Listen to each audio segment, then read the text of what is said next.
Architectural Builder Supply is pleased to present you with this recording of the technical question that is listed in the title of this video. This call may be monitored and recorded for quality assurance.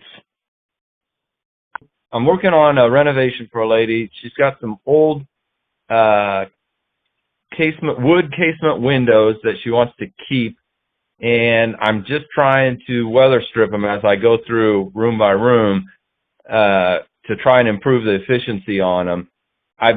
I'm working off of things I've done before, is use the spring bronze, but these have a weird, looks like at some point they've been modified to where on one side of the sash, they mortised a slot and they inserted a half-inch or about a 4-inch piece of spring steel that's just an arc of steel that compresses and holds tension against between the sash and the jamb.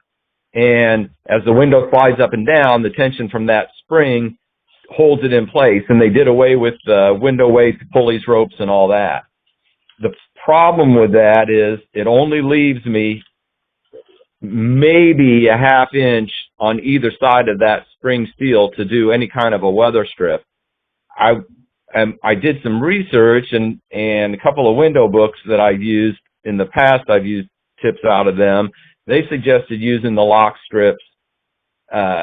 I think that will work, but I was wondering if you guys had a better idea in an application where I've only got a half-inch to work with. Is there anything better than that lock strip to provide some kind of a weather seal, on the side of that sash? Well, I mean, you're locked into the kind of dimensional properties that you're locked into. I mean, there would normally be a rib strip that would be, or a jam strip that would be there, a particular width. It has a rib that projects into a slot into the edge of the sash, obviously. Right, I'm familiar with those. Yeah. So, is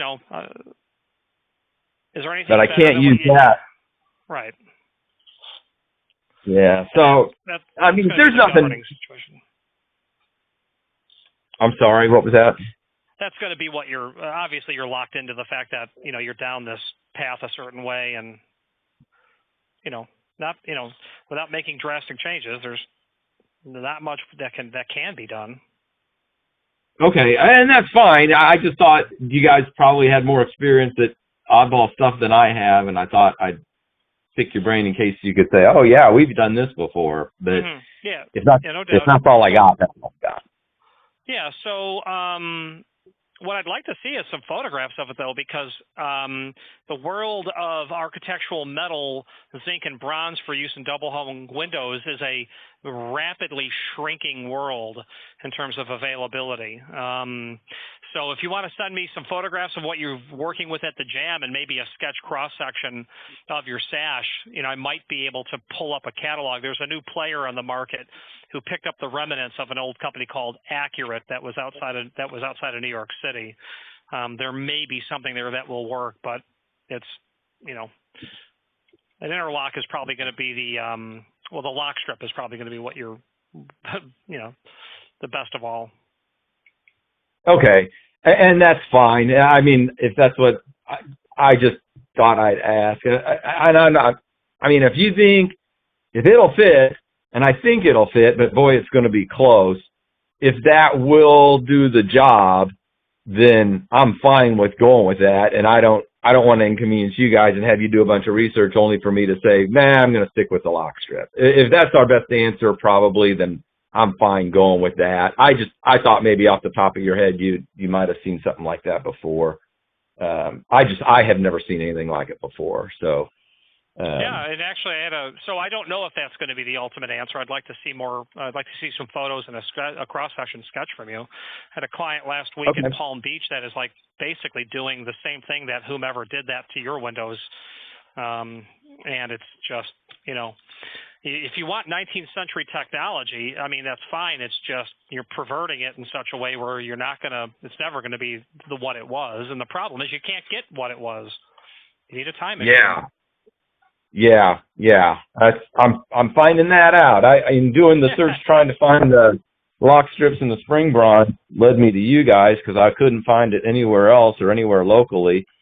But she wants to, as much as possible, remain true to the existing building without doing a whole lot of modifications. So, and I knew, or I believed, I don't know if it's, I believe the spring bronze is accurate to the period. I mean, I believe they used that back then. Do you know? Sure. I don't. Okay. I mean, I'm not sure back when is when, but spring bronze goes back definitely to the 19th century. Yeah, this was the 20s arts and crafts. Yeah, no airplane. Doubt. Okay. Arts and crafts. All right, very cool. Probably could have bought that door from Sears Roebuck. Not that door. Yeah. There were literally in the catalog in the 1920s. You could buy house kits from Sears.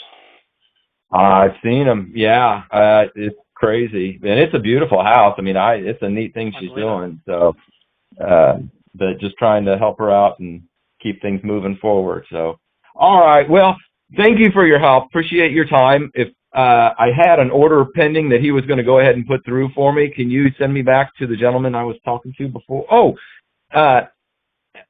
do you want me to? I'll send you some pictures if you think.